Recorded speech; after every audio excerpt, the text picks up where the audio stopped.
Essa semana faz 100 anos da Guerra do Contestado, uma das guerras mais sangrentas da história do Brasil e que deixou milhares de mortos. Na disputa de uma faixa de terra na divisa entre Santa Catarina e o Paraná. Um combate travado entre caboclos, governo, jagunços e empresários e que durou cerca de 4 anos.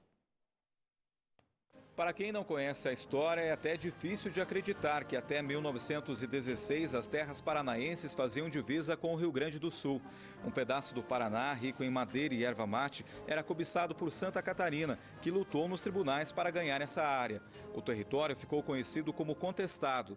A construção da estrada de ferro ligando São Paulo ao Rio Grande do Sul gerou muitos conflitos nessa região e escreveu um dos capítulos mais sangrentos da história do Brasil. E esse choque, entre a chegada da ferrovia e a exploração territorial vai criar um problema. Há uma quantidade significativa de pessoas que habitavam a região, sertanejos, caboclos, que por gerações moravam nessa terra, tinham direito, inclusive previsto em lei, de tomá-las para si, mediante legalização cartorial, mas não o fazendo, ficaram à mercê de interesses de empresas estrangeiras, de grupos políticos regionais, e foram sistematicamente expulsos, quando não massacrados. A estrada de ferro, construída por um grupo americano, deveria levar progresso e segurança até a fronteira com a Argentina.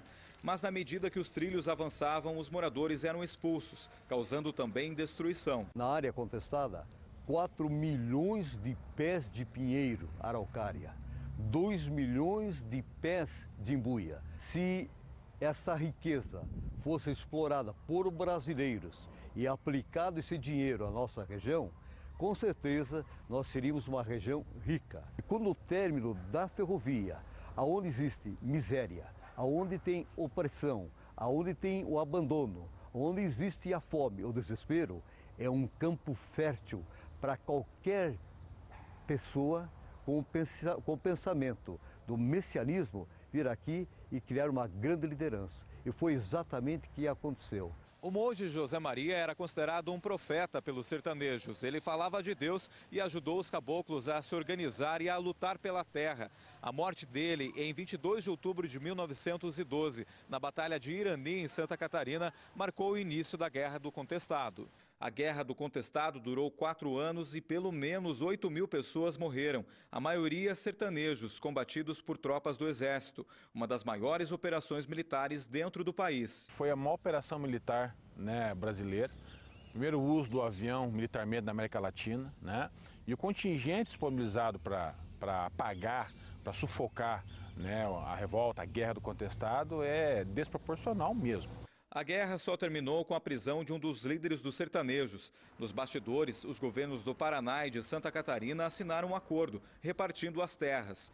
A linha do trem dividiu os dois estados. Este é o marco divisório entre as cidades de Porto União, Santa Catarina, e União da Vitória, no Paraná. Uma divisão política e administrativa, mas que na prática não interfere muito na vida dos moradores. Mafra e Rio Negro tiveram o Rio Negro para fazer a divisa dos dois municípios. E aqui eles não respeitaram isso. Eles simplesmente fizeram a divisa seca com os trilhos e você, no início, quando eu era muito menina ainda, para comprar alguma coisa no estado do Paraná, morando em Santa Catarina, você tinha que pagar pedágio. A linha do trem funcionou por quase 80 anos. A última viagem foi em 1989. Nessa época, a Maria Fumaça já era mais usada como trem de passageiros do que para o transporte de madeira e erva mate. Um marco histórico na região e que também deixou muitas lembranças para quem nasceu depois da guerra e acompanhou a trajetória do município. Em domingo, feriado, a atração do pessoal do lugar é vir ver o trem passar, E ainda sobre a Guerra do Contestado, a gente conversa aqui no estúdio com o professor de História da Universidade Federal do Paraná, Denison de Oliveira. Bom dia, professor. Bom dia. Bom dia. Professor, a gente está falando de um episódio que é dos mais sangrentos da história do Brasil e que pouco se fala, inclusive nas escolas do Paraná. Esse é um tema que poucos alunos tratam isso. Por que isso acontece, na opinião do senhor? Bom, tem outros problemas associados às deficiências do ensino de história, que a gente poderia ficar falando longamente aqui a respeito, Mas tem que lembrar também a componente traumática do episódio. O número de baixas, o número de mortos até hoje é controverso.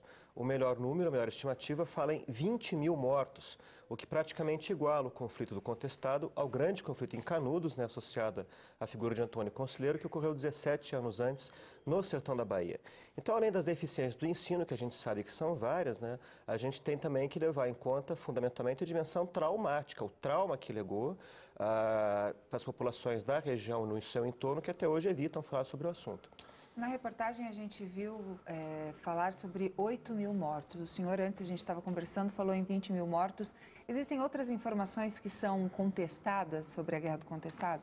O tema até hoje é polêmico e realmente carece de maiores pesquisas, né? O próprio papel do vice-governador do estado, então Afonso Camargo, no processo que levou à perda ruinosa de terras paranaenses para o estado de Santa Catarina, ainda merece ser esclarecido, por exemplo, ainda é um tema obscuro na história. Seria correto dizer que há uma certa separação entre a questão da terra mesmo, a disputa entre os dois estados e o conflito violento que ocorreu entre as pessoas que moravam ali no caminho dos trilhos e o exército brasileiro? Os conflitos acabam se interconectando, porque na medida que dois governos de estado disputavam a jurisdição daquelas terras, ambos se achavam no direito de conceder titulação de terras, de vender concessões de terras. Então havia uma duplicidade enorme de títulos que acabou, lógico, influenciando e impulsionando o conflito fundiário, a luta pela posse da terra. O que a gente viu então foi o interesse privado, o interesse maior, expulsando pessoas do seu local de moradia, coisas que acontecem, um exemplo, algo que acontece até hoje, né? Com certeza, você pode afirmar que mesmo hoje no Brasil do século XXI, decorrido tanto tempo, o contestado é todo dia. O contestado não é aquela coisa morta, enterrada lá atrás. O contestado é uma coisa que se repete todo dia e acontece cada vez que a gente vê populações, né, civis, né, sendo expulsas com pouco ou nenhum respeito para os seus direitos para impor grandes projetos de obras de infraestrutura, como a gente vê agora diuturnamente, né, nas obras da Copa do Mundo, tem várias populações ameaçadas de expulsão, e como a gente vê também na usina de Belo Monte, né. Também poderia incluir aí, a gente viu aí recentemente, né, a expulsão, né, dos moradores na área do Pinheirinho, lá no interior de São Paulo, de maneira que a gente pode afirmar sem muito receio de errar que contestado é todo dia no Brasil. O senhor já citou a necessidade de que esse assunto, a guerra, seja mais estudada. Talvez até por conta do centenário, novos estudos, mais pesquisa está sendo feita e se descobriu, por exemplo, que muitos militares eram contrários à guerra ou pelo menos à forma como a guerra foi feita, até porque mulheres e crianças foram mortas pelo exército indiscriminadamente. É verdade, desses milhares de mortos, você pode ter absoluta certeza que a quase totalidade foram de civis. Menos de 1.000 militares do exército e das forças repressivas da polícia morreram no conflito, parece que 800 ou 900 mortos do lado da força policial militar e o resto entre os civis. Mas em honra do Exército Nacional, é importante que seja dito que a experiência negativa, a experiência funesta de Canudos que eles presenciaram, que eles viveram, era uma referência importante nesse momento. E diversos oficiais de alta patente, coronéis, generais, tentaram sucessivas vezes chegar a um acordo com os sertanejos, chegar a uma medida que pusesse fim à guerra. Foram feitas várias tentativas da parte do Exército Nacional de fazer parar o conflito e interromper a matança, inclusive com o caso que se tornou célebre, do envio de uma missão de caboclos negociadores até o Rio de Janeiro para negociar um cessar-fogo. Infelizmente, as duas únicas exigências que eles fizeram para acabar com a guerra eram inexequíveis. A primeira implicava na remoção de 9 dos 11 dos coronéis, dos grandes latifundiários que disputavam aquelas terras. E a segunda exigência, igualmente inexequível, era a ressurreição das mulheres e crianças mortas durante o conflito. Então, essa era uma questão também que envolveu bastante a guerra, essa questão ideológica, um pouco mitológica também, né? Cheia de vários fatores mitológicos mesmo. Até, de certa forma, espirituais, né? Crenças, né?